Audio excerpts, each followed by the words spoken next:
Hi, I'm Tim. Welcome to Watchbox and thanks for logging on. If you love what you see here, email me, tmosso at thewatchbox.com. It's in the description below. The direct pricing and purchase question line from you to me and my hand-picked crew for this and all the watches you see here on Watchbox Reviews. tmosso at thewatchbox.com. And today we are discussing an introduction from 2014, quite possibly the most versatile Patek ever made and the only Nautilus you'll ever need. This is the Nautilus Travel Time Chronograph 5990 1A-001.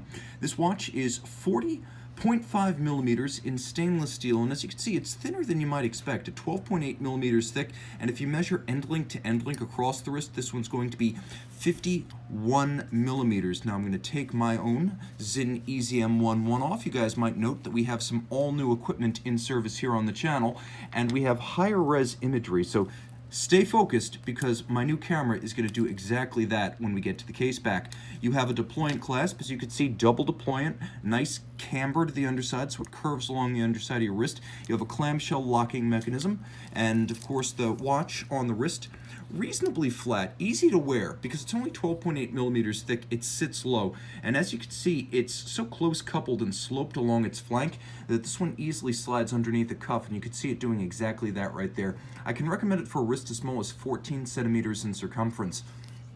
Now, the bracelet is nicely made. As you can see, Patek Philippe insists on using pin sleeves for its bracelets.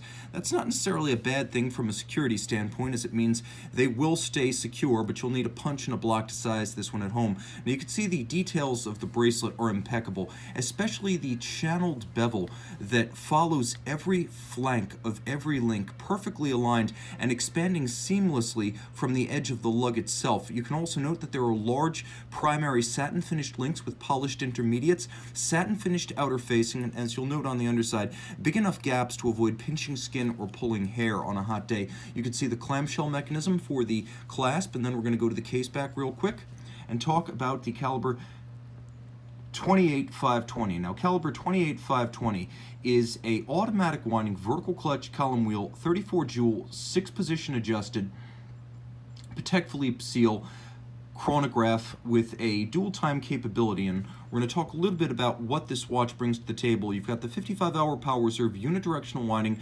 ceramic rotor bearings, the Gyromax style balance, which is adjusted in 6 positions. It is a free-sprung architecture that is more shock tolerant. It also features a 28.8 beat rate, so 28,800 vibrations per hour.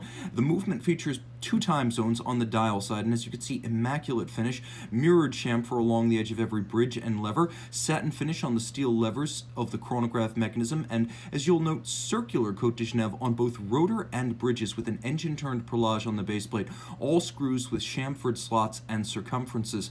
The watch is still 120 meters water resistant in spite of the through fittings for the chronograph and the travel time complication. The watch features a secondary time zone that's represented by a stub skeleton hand, so you have 2 hours, and as you can see, you're able to superimpose the 2-hour hands if you don't require a travel time dial. Note the symmetry of the dial with the radial date up at 12 o'clock, and then there is a 60-minute register for your chronograph down at 6 o'clock. You have AM/PM indicators for both local and home time, and note how the push register for the travel time system have been adjusted into the flank of the case, so you have those Nautilus winglets largely uncorrupted by the addition of the complication.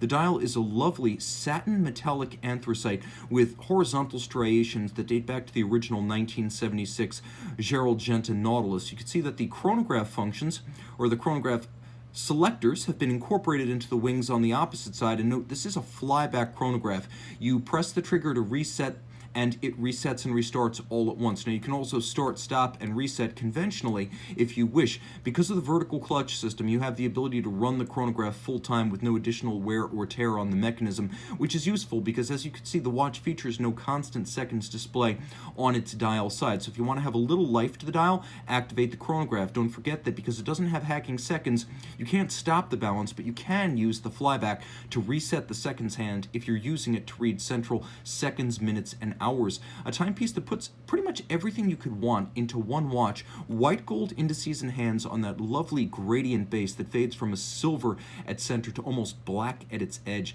Handsome, polyvalent, and As we say, hailing from one of the great ships of the line of high horology, this is a timepiece for the ages.